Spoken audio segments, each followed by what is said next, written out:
But it's not a secret that when you're not feeling passionate or happy with something, you're not going to take care of it. Maybe you just got dumped and you're not feeling the love. So you let yourself go and everything around you go. Your place is disgusting, Peter. Hey, don't walk away from me. Oh, hey, what are you burning, man? Come on. It's everything.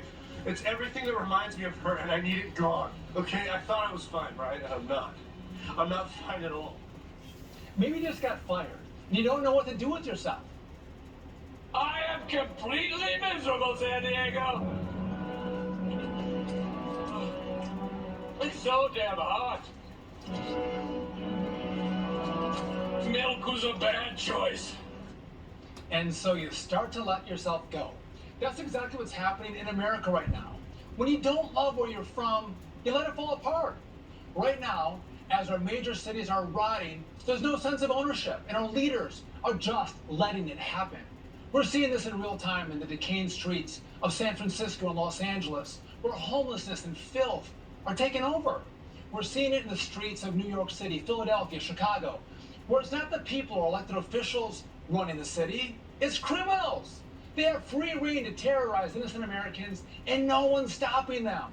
We're seeing thugs around the country go around tearing down statues of Abraham Lincoln, Thomas Jefferson, George Washington. Like these people meant absolutely nothing to our country. The truth is, Americans have a right to be frustrated right now. Things aren't perfect. American wages are getting wiped out. It's hard to afford basic, everyday groceries. Gas prices are crushing family budgets, and it feels like there's no end in sight. Neighbors and friends are constantly fighting over things like abortion. We're constantly being divided instead of unified.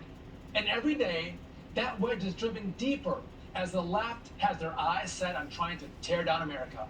It's not just what we're seeing, but it's what we're constantly hearing. Democrats are just like a bad parent or a family member who's determined to bring you down. You're nothing to me now. You're not a brother. You're not a friend. I don't want to know you or what you do.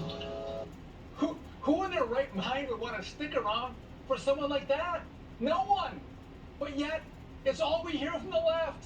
They've been telling us for years and years that this country's falling apart. We need to toss it out. We need to start anew. We're not going to make America great again. It was never that great. Things that are savagely wrong in this country.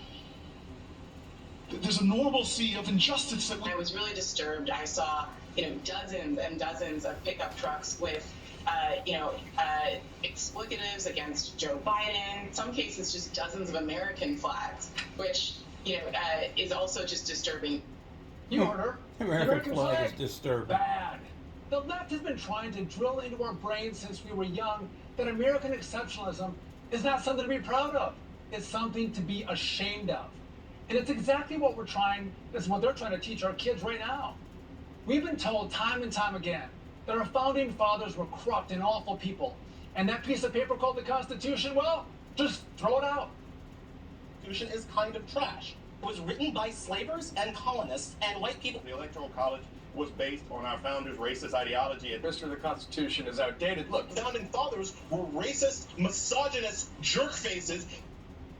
So the founding principles of America are bad. You got it? And the people that Americans are supposed to look up to, like our former First Lady, well, we'll tell you that 9 times out of 10, they've never been proud of the country. For the first time in my adult life, I am proud of my country because it feels like hope is finally making a comeback. Yeah, and Michelle only said that when it looked like her husband was winning. But now that he's gone, the proudness has disappeared like magic. Poof. I'd love to be able to tell you that everything is as it should be. To stand up here, clear my throat, and say the state of our democracy is strong. But you and we all know that I can't say that right now. And so if our own former First Lady thinks America's just one big disappointment, that doesn't instill much hope for the rest of the country. And from there, the radicals are ready to go off. I'm ashamed to be an American when all folks are free. There ain't no doubt this ain't our land. Trump and the USA. If all we're hearing They're so is how proud of America is themselves the being worst, stupid. the message is going to stick. When you hear something over and over again, you start to believe it.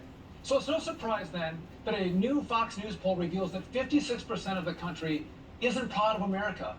That's gone up 11% since 5 years ago and 28% since 2011.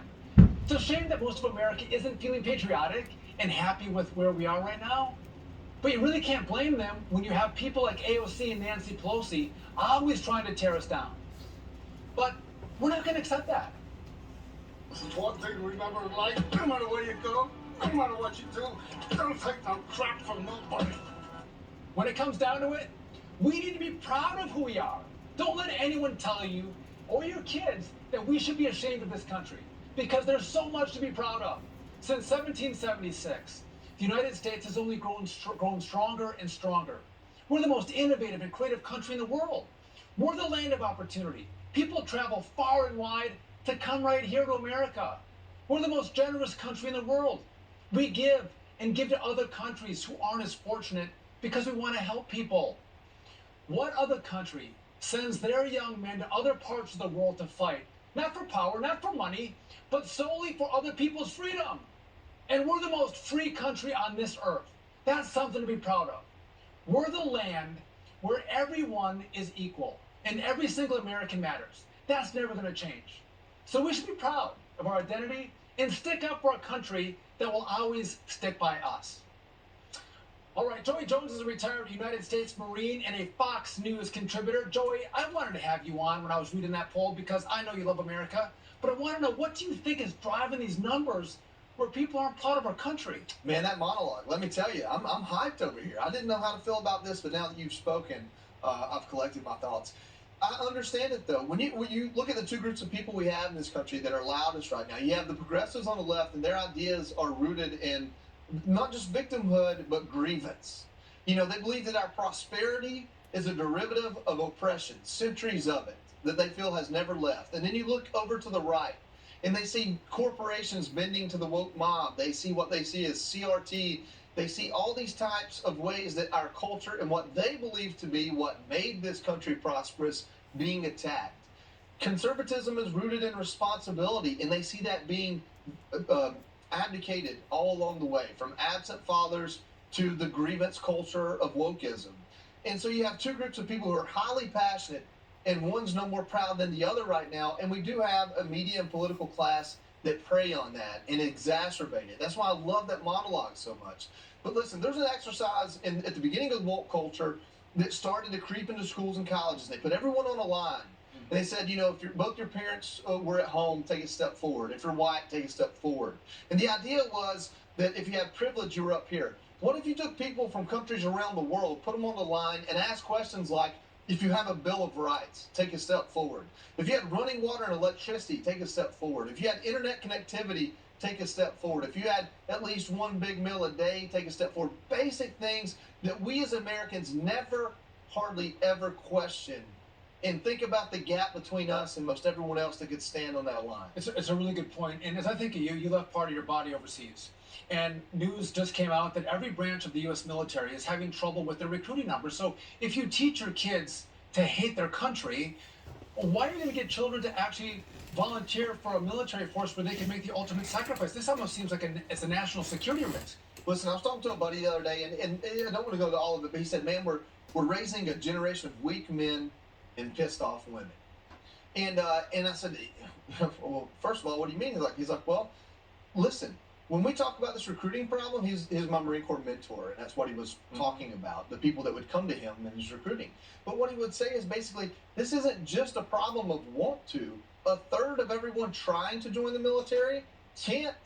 They can't qualify. Basic physical fitness, rap sheet, tattoos across their forehead. We have this young generation of Americans who have all the opportunity in the world, and I still believe in them. I've got a 13-year-old son, but they are getting attacked from all angles, that masculinity is wrong, and that they're oppressed, and that's where those two groups of people come from, that the idea that men are getting weaker and women are just getting mad about it. It's true, because you're getting hit from all angles, this messaging that not only is your country not good enough, but you're not good enough because you're white, male, or whatever it may be. I can tell you what, I have a young man that's very close to me. He is buff, he is strong, he loves America, he wants to join the military. And he was going to join until they had the vaccine mandate. He said, you know what, I'm young and I'm healthy, I don't want to take the vaccine, I'm not going to join. He's going to go a different path. He loses in the military, loses for a young man not joining who wants to serve. 40,000 National Guardsmen may have to hang up their uniform and force out of the military over this. It's ridiculous. You tell me, Sean, what is more harmful to us, our ability to fight for our freedom? Coronavirus or not having the military to fight it for us? 100%. I gotta let you go in a second, but tell me what America means to you, the 4th of July means to you. It's a real simple, Sean. When you thank me for my service, I say back to you, thank you for being a country worth fighting for. Everything I left on the battlefield was absolutely worth it because this is a country we could sit here and have this conversation. I tried to quote you in a podcast with my wife where I heard you say that be thankful by being American, an American that was worth dying for, sacrificing for. I love that quote that you gave. I think it was on Fox and Friends. Joy Jones, thanks for joining me. Happy 4th of July. Thank you. Love the monologue. All right, coming up. She's a lady and a bird? I'll explain after the break.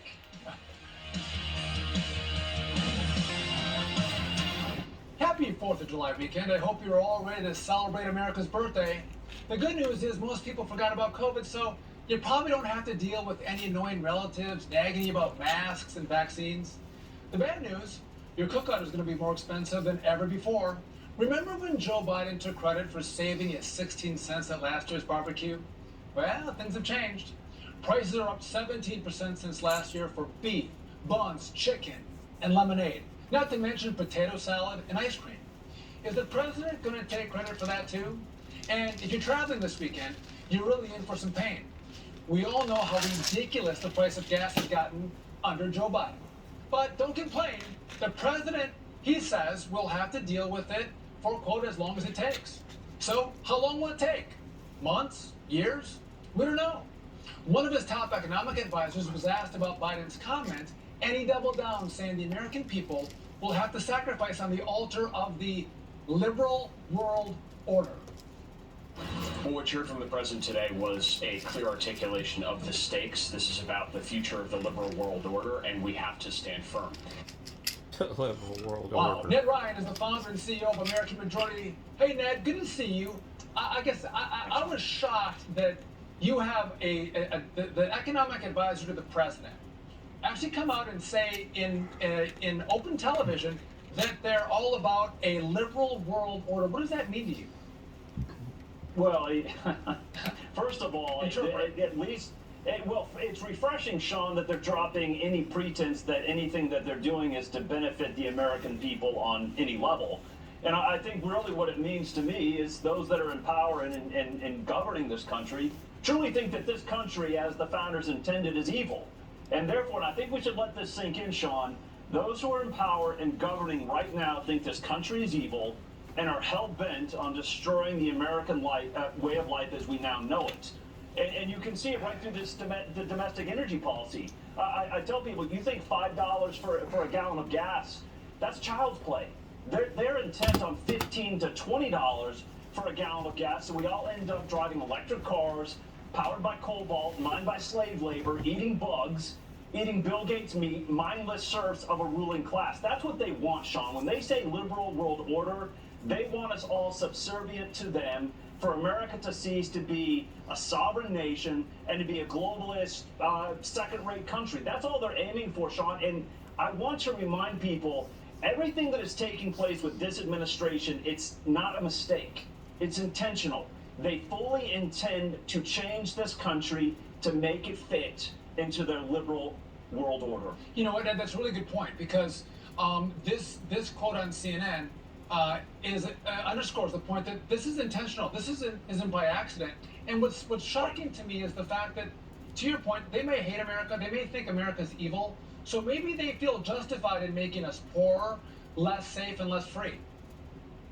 Oh, absolutely. No, I think that they feel that they are absolutely right. In fact, so much so, in their arrogance, Sean, they look at anybody who disagrees with them, who might have a different thought, as you dirty little peasants, submit to your betters. And if you don't submit and comply, We will take this government that's supposedly of, by, and for the people and weaponize it against you until you actually figure out what's best for you. No. They think they are completely right in what they're doing because they view us as limiting their progress towards some great and glorious future, which in the end is statism, in which we all serve the state. Yeah, you know, Ned, I served 9 years in Congress, and I made mistakes. Yeah. And when you make mistakes, the voters can be very forgiving. Americans are forgiving people, but if you intentionally inflict pain on the American people, I don't understand how that's an effective election strategy for this November. I think they're going to get absolutely wiped out, cleaned out from Congress.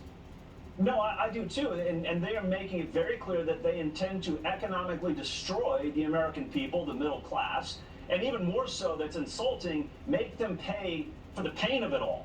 And I think that they are going to get a very rude awakening this fall, not only at the federal level, but at the state and local level as well, to actually experience the full backlash of the American people saying, you truly do. Again, Sean, if you hated America, would you do anything differently from what the Biden administration is doing? They are making it very clear their disdain and hatred of the American people, and I think the American people are going to let their voices be heard this November in a very strong and resounding way.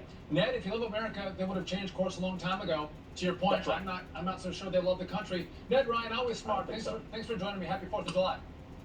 Thanks, Sean. Same to you. All right. Great news tonight from our friendly neighbors in Canada. A missing woman named Isabella DeGrace was located in Toronto yesterday. Police had been searching for her for 5 days. They put out an APB. It went something a little like this. She was last seen wearing a black t-shirt and gray pants. She is described as a 5'10", with a thin build, shady blonde hair, and a full goatee. A full what? They included a photo of Isabella, which matched every part of the description except the whole part about being a woman. All right. Well, we shouldn't be surprised. It's 2022. Men are women, and women are men, and sometimes people are birds. Hi, my name is Cameron, and I'm a member of our DID system. So Avery and I are both birds. I am a cardinal, and Avery is a blue jay. We like AM air pronouns in particular because they feel even further removed from gender than they, them, theirs. And being birds, while we do have our own gender expression, we don't inherently have like a gender blue at jay, all. big mouth. And not in the way that, like, we're just non-binary. It's that, like, our species as, like, an avian-human hybrid does not You just can't stand being a inherently woman, have can you? any kind of gender at all. Maybe the end of America. Can't This is stand being a absolute woman. They insanity. hate She being identifies women. as a bird, huh?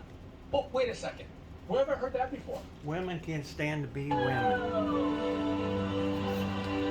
Say I'm a bird. No. Don't do it. Say I'm a bird. Stop it. Stop it now. You're a bird.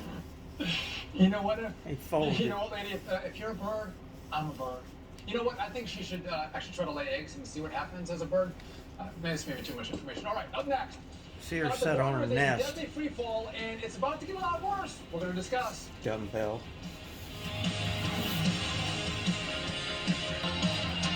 Joe Biden celebrating a so-called win today after the Supreme Court ruled in his favor to shoot down President Trump's Remain in Mexico policy, dismantling yet another border policy that kept illegal migrants from flooding through our southern border.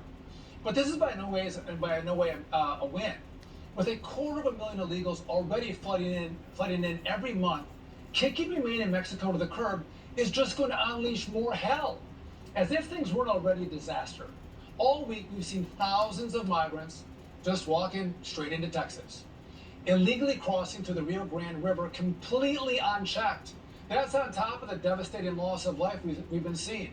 This week, 53 migrants were found dead in an abandoned tractor trailer after a failed smuggling attempt left them to die in the scorching heat. The Biden administration is letting all of this happen, and they seem not to give a care. Stephen Miller was a former White House senior advisor under President Trump who was instrumental in writing the Remain in Mexico policy, and he joins me now. Stephen, good to be with you.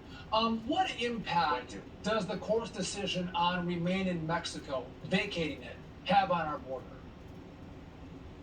Well, it's important to understand that the Biden administration never complied with the lower court's injunction to restart Remain in Mexico. They put just a small handful of people into Remain in Mexico while releasing many hundreds of thousands. So what it really means is that the Biden administration is going to get away with committing an impeachable offense by refusing to comply with an injunction from a federal court. And on the ground is going to be a signal to the world, not just Mexico, not just Central America, not just South America, but all of planet Earth, to keep streaming across the border in record numbers, taking American jobs, American healthcare, American benefits, American housing, and ultimately many thousands of American lives. Stephen, I think you're absolutely right. Just to clarify that point, Joe Biden paroled 207,000 migrants. He's supposed to do a case-by-case analysis of every migrant before he would parole them into the country, release them into the country, as opposed to sending them back to Mexico. So he wasn't using Remain in Mexico anyway, so there'll be no real impact on the border and border crossings. But you're right, this sends a different message to the rest of the world that, hey, America, our border's open, you won't have to stay in Mexico. Come on in, it's a free-for-all, everybody join. Yes, what I really want to underscore here is that what's happening to America right now has never happened to any country anywhere in history, I suppose, except for countries that have lost a war in an armed conflict and therefore had no territorial control whatsoever. But the volume and number of people coming across illegally has no historical precedent. And this administration is resettling them on purpose, willfully, premeditatedly. What President Trump achieved is astonishing. He got Mexico and the Northern Triangle countries to agree to resettle illegal aliens instead of releasing any of them here, regardless of whether or not they had an asylum claim. He sealed that border shut, and illegal aliens were either deported to their home country or sent to another willing country.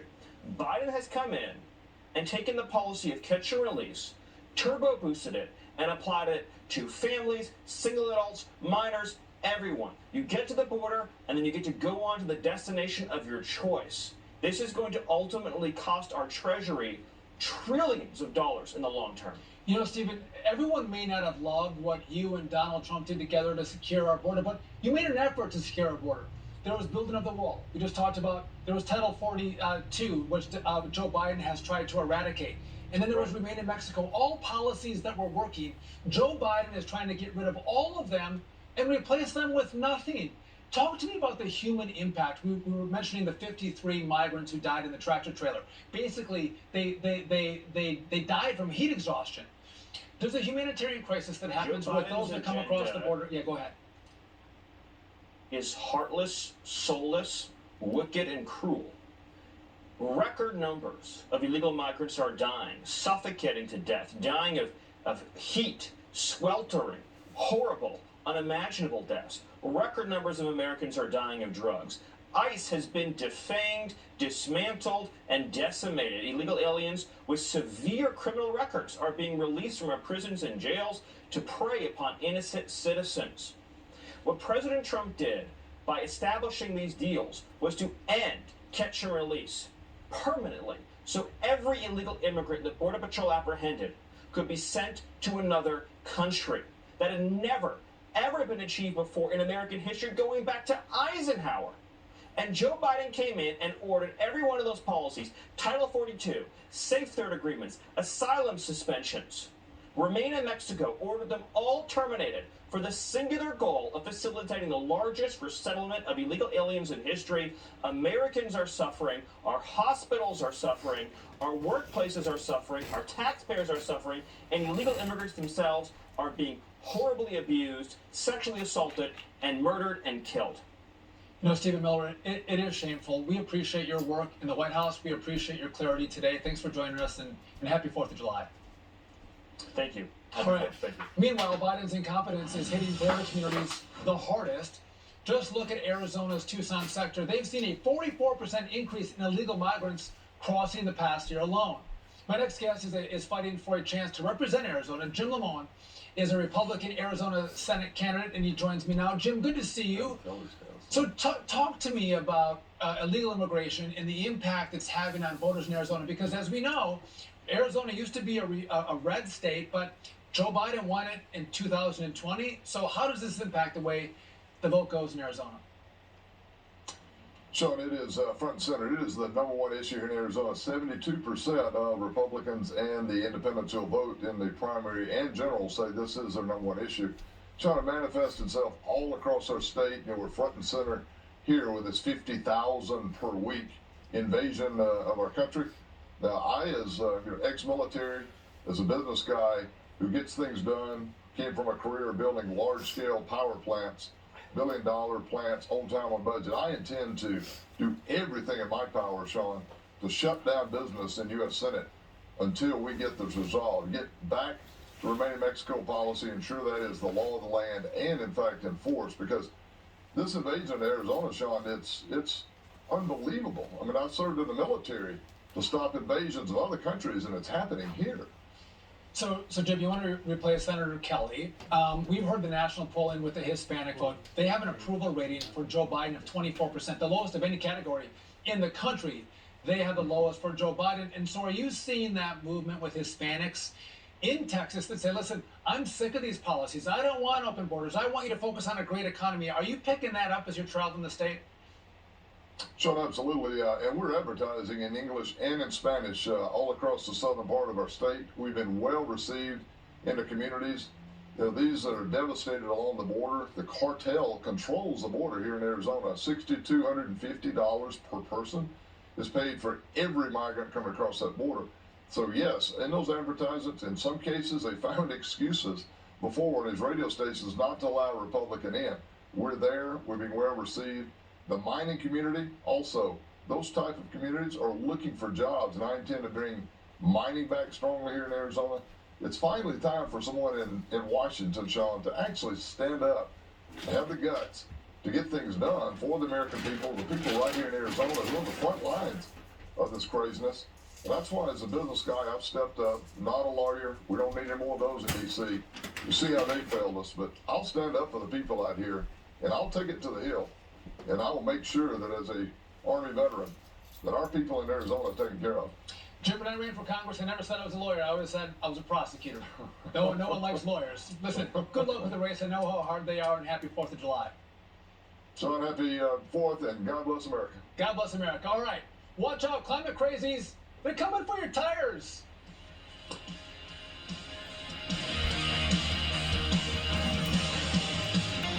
Since day one in office, Joe Biden has been on a mission to take down our gas and oil industry. He shut down the Keystone Pipeline, suspended several oil and gas leases, and keeps pushing electric vehicles. But this week, the Supreme Court woke Joe Biden up from his green dream. It ruled to limit the EPA's power to regulate greenhouse gas emissions, and radical leftists are losing their minds. To them, this is the end of the world as we know it. The planet's in trouble.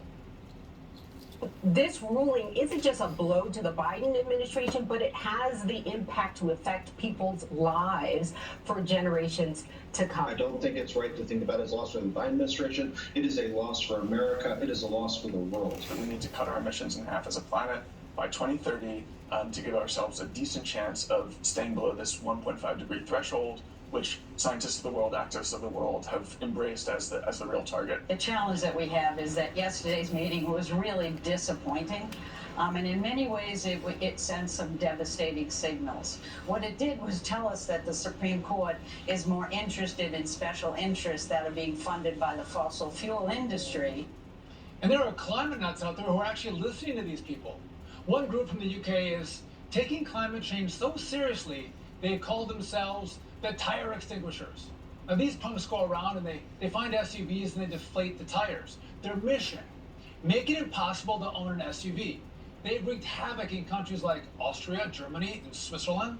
And this week, for the first time, they hit up New York City, deflated the tires of 40 SUVs in the Upper East Side. And they were pretty proud of it.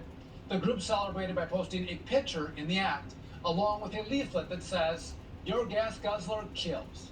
As if New York City doesn't have enough crime to deal with, now you have these climate crazies going around slashing tires. But hey, as long as they're saving the planet.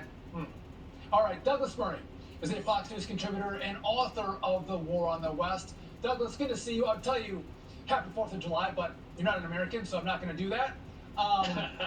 So, listen, I celebrated anyway. I love that about you. Thank you for that. And maybe you'll take Meghan Markle home when you go. That wouldn't be bad for America, too. That would be a great gift on the 4th of July. But you saw the video of the leftist media types going off about this decision from the Supreme Court. Is the media and Democrats misguided on this climate agenda? I think, didn't one of your contributors just there, one people in that package, just say that the Supreme Court made that decision about the EPA because they want to be funded by fossil fuels? That was very strange. That's absolutely typical of the thinking of these activists. I'm afraid that we can probably expect more of this climate alarmist activism. There's been a lot of it going around, and it seems to be always reaching a higher and higher peak. We've been told for years we have, 2 weeks to save the planet, 12 minutes to save the planet. Last year, we were told by world leaders that we had 1 minute to save the planet. And of course, a lot of people act on that, particularly young people. They get genuinely terrified. I mean, a lot of people have been persuaded that they're about to burn to death in the next 24 hours. It's, by the way, a very, very bad way to try to scare children.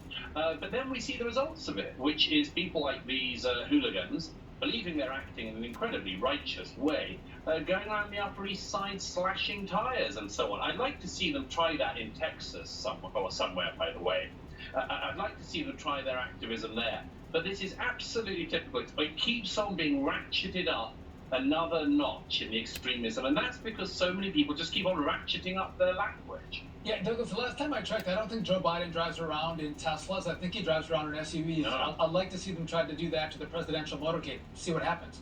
Right. But listen, I served 4 terms in Congress, 9 years, and it's important that the Congress actually pass legislation, which is what the Supreme Court said. Listen, the Congress should pass laws if you want to transfer America from fossil fuels to green energy. They should pass it, or they should pass a law that directs the EPA to do that. But if the Congress hasn't done that, they can't create laws out of footnotes and completely change the American economy. If you're in a democracy, Right. Doesn't that make sense, Douglas? Of course, it makes total sense. It's a perfectly reasonable policy to pursue. One of the problems about the Green Nuts on this is that they want to rush everybody into an energy situation that we're just not ready for.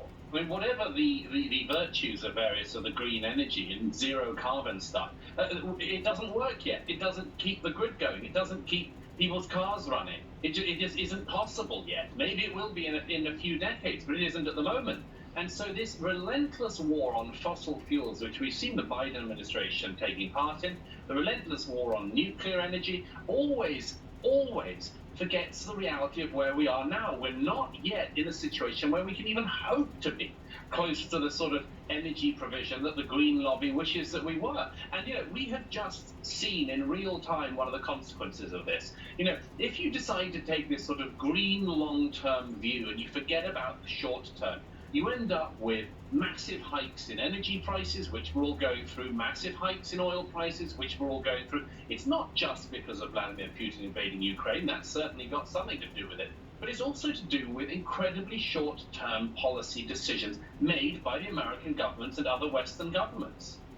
Douglas, America could be energy independent, but these politicians want us to rely on someone else. They should learn a lesson from Europe being reliant on Russian oil. Absolutely. It doesn't work so well with security. They should think about that before they try to shut down American oil and gas. Douglas, the president's having to go around the Middle East begging people to pump more oil. Why? When you can do it in America? It's embarrassing. Douglas, we're happy 4th of July, even if you're not celebrating it. But if you are, thank you for that. Have a great weekend. All right. She's 21 years old, and she's so much better than you at cornhole. Plus, watch out, Terry. Put it in reverse, Terry. Put it in reverse. Oh, Lord. Lord.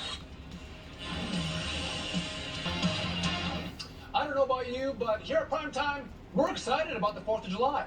It's the official start of summer and a chance for the whole country to let it all hang out and celebrate America's birthday. But it's important that we do it responsibly. A lot can go wrong if you're not careful. So here are some tips. Number 1, get out there and enjoy nature, but don't get too close. Animal attacks are up. 3 people have been gorged by bison so far this year. So if you see one out in the wild, don't stop for a selfie. You're just going to be another statistic. Okay. Number 2, grilling is fun and necessary. You need an open flame to get a good char on your burger and dogs, but you got to be safe. Grills are a tool. They're not a toy. This one's not getting away. Gotcha!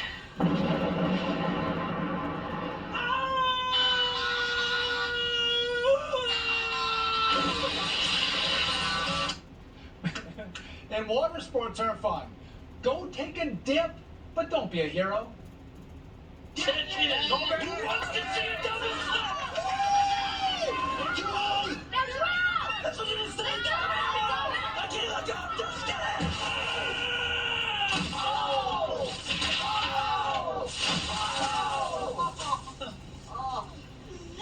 was awesome! Oh God, my legs now! That's all too familiar. All right, number 4. Enjoy the show from a distance. No 4th of July party is complete without fireworks, but do yourself a favor and leave it to the trained professionals. Or at least, don't do this. Put it in reverse, Tam! Put it in reverse! Oh, Lord! Lord, Steve! Oh, Lord! Oh, Steve! What you doing, Tam? Tam, Okay, finally, have a beer if that's your thing. You know what? Have a couple. But remember, don't drink and drive, especially if you're Paul Pelosi. All right, there are a few must-haves when it comes to summer barbecues: hot dogs, hamburgers, chips, cold drinks, and of course, games. Cornhole has become an American favorite, but some players take it to the next level, like Cheyenne Renner. She's a 21-year-old American Cornhole League professional. She started playing at 15 years old. This weekend, the nation's best cornhole players, they go head-to-head in Chicago. It's more than a friendly backyard competition. Cheyenne, she joins me now. Cheyenne, I heard you just finished the game. So listen, you're 21 years old, but you started playing at 15. You know, what's the skill behind cornhole? The skill, what you want to do is throw a flat bag. That way it slides up the board and just slides in. Takes lots and lots of practice. And how did you start playing cornhole? So I started playing at a venue by our house with my dad, and we just kept going to local events, and eventually I found out about the ACL, and then I just kept going and qualified to be a pro. Okay, Cheyenne, I know you're 21, and it is the 4th of July, so are you drinking while you're playing cornhole? I personally do not drink and Good. play. There are lots of pros that do, but I do not. Listen, that's what you're right. A lot of people do actually drink and play cornhole, but thank God you're not. You're a professional. What tips do you have for us as we might go to our summer barbecues? How do we improve our game of cornhole? Like I mentioned before, you want to have a flat bag, so it slides up the board when you. Most people just throw it and it like tumbles. You don't want that because then it doesn't go anywhere. And then put them all in the hole. Okay, you just got done playing a game. Did you actually win that game, or you lose? What was the score?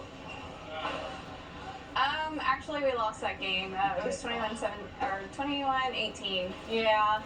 Okay, Cheyenne, let's talk about this because I'm a lot older than you are. So is there like a youth component to this? Right, at 21, are you a better cornhole player than someone who, say, is like 50? Or is age not an advantage in cornhole? Age is not an advantage in cornhole. We have players young as 5 years old up until, I'd say, 80s. So age doesn't really affect how you play cornhole. So just quickly, is everybody going to Chicago for this competition, or are there like regional playoffs for cornhole? And is there like a website we can go to figure it out where to go? Yeah, so you can go to ourplaycornhole.com and you can find local events in your area. This event specifically here in Chicago is just a pro only. This is one of our qualifying events for our World Championships that happens the first week of August. Great. But yes, you can go online, like I said, iPlayCornhole.com, and you'll find an event near you. Cornhole.com. Thank you for joining us. Good luck in the competition. Thank you for watching Jesse Waters Prime Time. I'm Sean Duffy. Don't miss the West Point Independence Day celebration this Sunday night at 10 p.m. My wife Rachel, Will Kane, Pete Hegseth will be hosting all night long. Right now, though, we're going to Tucker Carlson. I'm Sean Duffy in Jesse's World.